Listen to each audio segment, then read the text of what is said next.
लालची taxi rail वाला।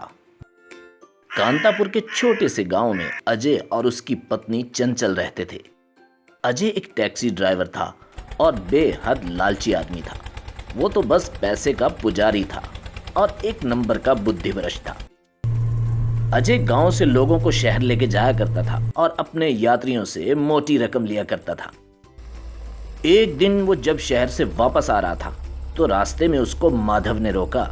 तो अजय बोला, अरे साहेब, बोलिए कहाँ की यात्रा करेंगे? तो माधव बोला, सुनो भाई, जहाँ खुद जा रहे हो मुझे भी ले जाओ। ले तो जाएंगे, पर रास्ता थोड़ा कठिन है, इसलिए पैसा थोड़ा ज्यादा लगेगा। वैसे लालच करने में कोई तुम्हारा मुकाबला नहीं कर सकता, चलो ले लेना। ये कहकर अजय ने टैक्सी चला दी। कुछ ही देर में रास्ता खत्म हुआ और गांव पहुंच गए। तो अजय बोला, लो साहेब, आ गया गांव, लाओ हमरे 2000 रुपए। तो माधव बोला, अरे अब तो तुमने लालच की हद ही खत्म कर दी, ये तो बहुत ही ज्यादा पैसा मांग रहे हो। तो अजय बोला, तो क्या साहेब, अक्खा जीवन ये सड़ी हुई टैक्सी चलाकर ही गुजार दूं? मैं भी पैसा इकट्ठा करके बड़ी ट्रेन की बोगी अपनी टैक्सी के साथ जोड़कर सामान ले जाने का व्यापार करना चाहता हूँ और बैठकर नोट गिनना चाहता हूँ। माधव ने उसे 5000 का नोट दिया और बोला, अरे भाई, मुझे तुम्हारा ये आइडिया बहुत पसंद आया और भगवान करे तुम्हें इस इरादे में सफलता मिले। कल मैं तुम्हें एक आदमी से मिलवाऊंगा, वो इस व्यापार में तुम्हारी मदद करेगा। ये कहकर वो वहां से चला गया। अगले दिन जब वो दोबारा गांव को वापस आ रहा था तो माधव ठीक उसी जगह अपने एक और दोस्त के साथ खड़ा था। अजय ने टैक्सी रोकी और वो दोनों टैक्सी में बैठ गए। माधव ने अजय का परिचय करवाया और इस बार वो दोनों अजय को बहुत सारा पैसा देकर गए ताकि वो अपने व्यापार में लगा सके। अजय पैसे लेते हुए बोला, अरे भगवान आपका भला करे साहेब, इतने पैसे से तो मैं आज ही अपना व्यापार कर सकता हूँ। अरे ये सब भगवान की कृपा से ही हुआ है। देखो, अभी कल ही मैंने अपने दोस्त को तुम्हारे बारे में बताया और वो आज तुम्हारे साथ व्यापार करने के लिए तैयार भी हो गया। अब बस तुम तुरंत टैक्सी के साथ ट्रेन का डिब्बा लगाओ और काम चालू करो। और इसके साथ गांव से फलों की पेटियां शहर तक लेके जानी होगी। इसमें जो भी प्रॉफिट होगा मिल बांट कर खा लेंगे। अजय बेहद खुश हुआ और मान गया। घर लौटने पर सारी बात चंचल को बताई तो चंचल बोली, सुनिए जी, मुझे उनका इतने रुपए आपको ऐसे ही दे देना कुछ जच नहीं रहा। जरूर इस सब में उन मूर्खों का भी कोई फायदा है, तभी इतना पैसा आपको दे दिया। तो अजय गुस्से से उठकर, तुम अपनी बुद्धि इस्तेमाल मत करो, तुम्हारा काम बस खाना बनाना है और अब से मेरा काम कमाना है। और बेवजह हर एक व्यक्ति पर शक करके अपना दिमाग खराब ना करो ना मेरा। वो इंसान के भेष में भगवान हैं, उनको बुरा भला बोलकर पाप मत कमाओ। ये कहकर अजय वहां से चला गया। चंचल बहुत दुखी होकर सोचने लगी। अगले दिन अजय माधव और उसके दोस्त को घर लेकर आया।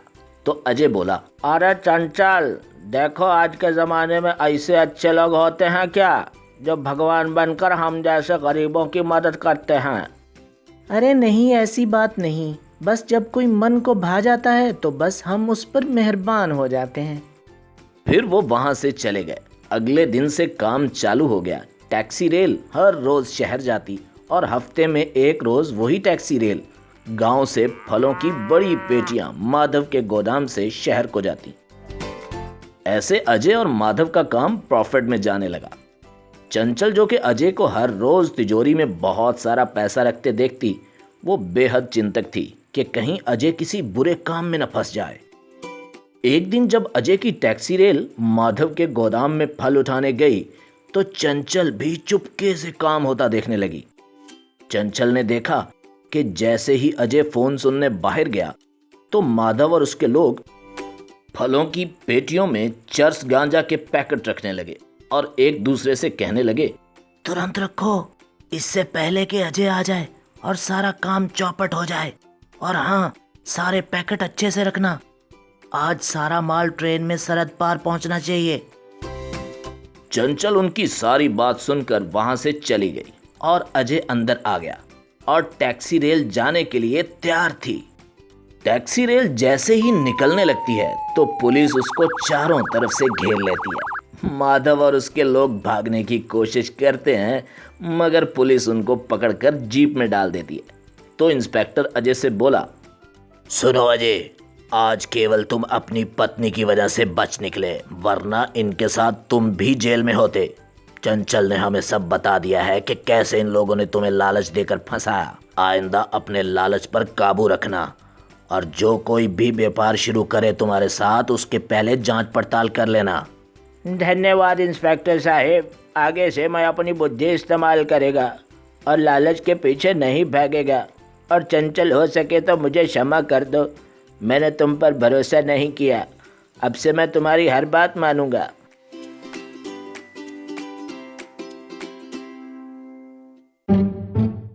Magical clothes tree.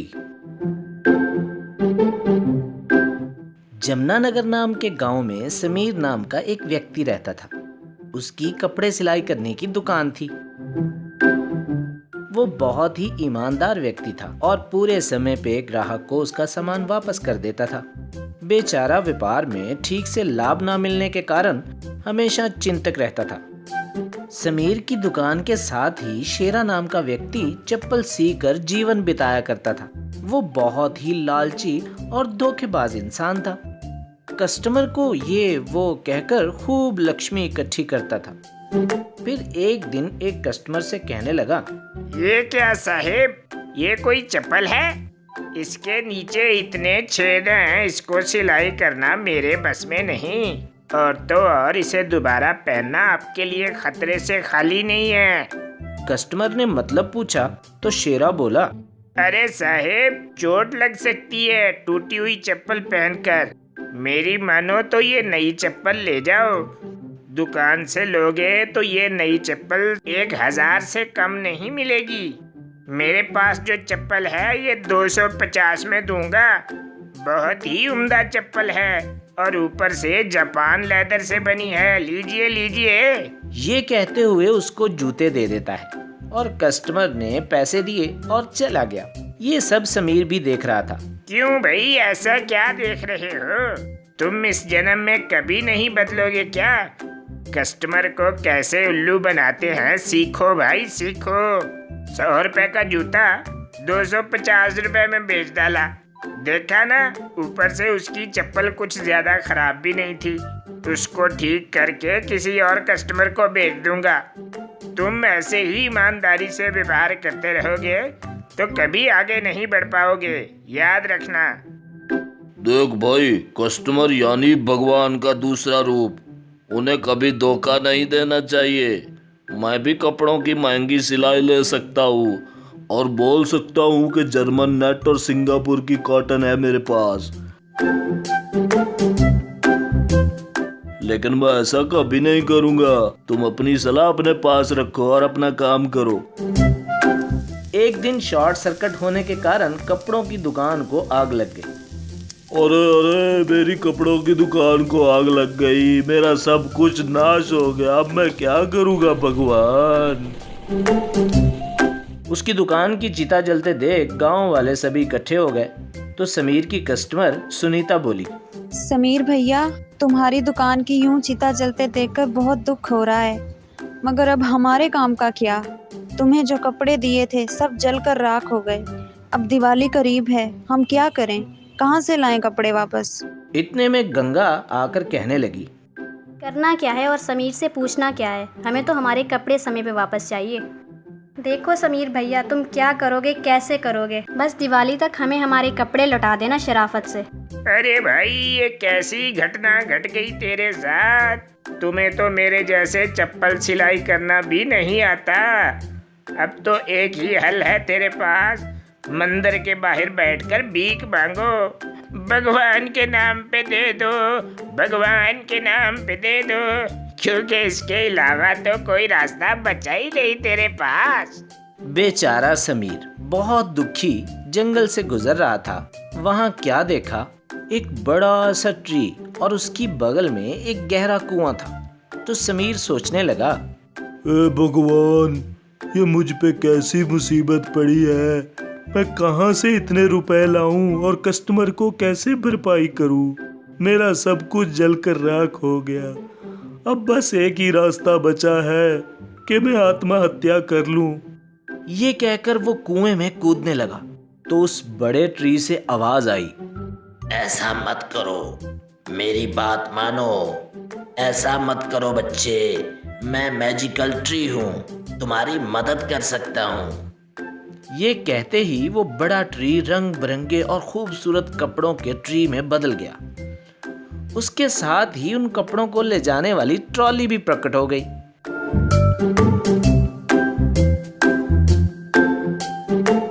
तो ट्री में से फिर से आवाज आई, बेटा, तुम्हारी कपड़ों की दुकान थी ना, ये कपड़े ले जाओ और इनको बेचकर खूब धन कमाओ और अपना जीवन खुशी से बिताओ। तुम्हें कोई भी जरूरत पड़े तो मेरे पास जरूर आना। समीर के कपड़े ट्रॉली में रखते ही वो मैजिकल ट्री साधारण ट्री में बदल गया। वो कपड़ों की ट्रॉली लेकर वहां से चला गया और खुशी खुशी फिर से अपना व्यापार चालू कर दिया और खूब धन कमाने लगा। एक दिन बातों ही बातों में समीर ने शेरा को सारी बात बता दी। शेरा ने अपने चप्पल सिलाई करने वाले सूटकेस को आग लगा दी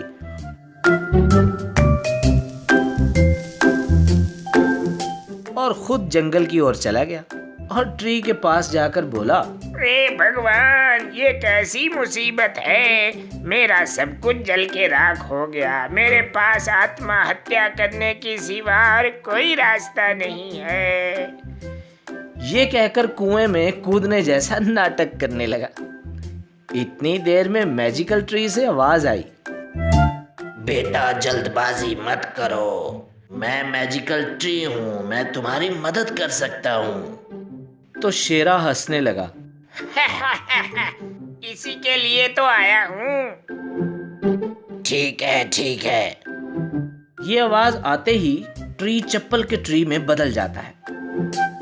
अरे ये क्या, चप्पल दे रहे हो? मुझे भी महंगे कपड़े, सोना और पैसे दो ताकि दुकान में रखूं। कब तक ये बेकार की चप्पल सीने का काम करूंगा? बेटा, जो काम तुम करते हो उसे नीचा दिखाकर बात करना गलत है बेटा। अच्छे से बोल रहा हूँ तो क्या समझ नहीं आ रहा? मुझे भी सोना दो वरना तेल डाल के आग लगा दूंगा। अरे मूर्ख, उसी तेल से तुमने अपना व्यापार को नाश किया। अब वो भी नहीं है तुम्हारे पास। रुको, मैं तुम्हें अच्छा सबक सिखाता हूँ। बस फिर ट्री के ऊपर से चप्पल आई और उसे खूब पीटा। बचाओ, बचाओ। कहते शेरा वहां से भाग गया। अच्छे व्यापार को खोकर वो भीख मांगने लगा।